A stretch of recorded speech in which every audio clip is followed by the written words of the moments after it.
ఆడ జన్మలో ఉన్న అద్దాన్ని వెతికాను, అమ్మానే పిలుపుకై అల్లాడిపోయాను.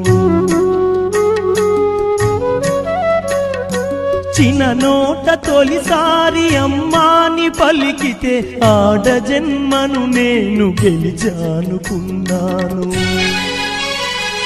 పురిటి నొప్పుల బాధ ఈశ్వరా, తల్లి పార్వతిని అడగరా శంకరా. పురిటి నొప్పుల బాధ ఈశ్వరా, తల్లి పార్వతిని అడగరా శంకరా. తల్లిగా పార్వతికి ఒక నీతిని, ఈ తల్లి గుండెల్లోన చితిమంటని. రాతి బొమ్మల్లోన కొలువైన శివుడా, రక్తబంధము విలువ నీకు తెలియదురా.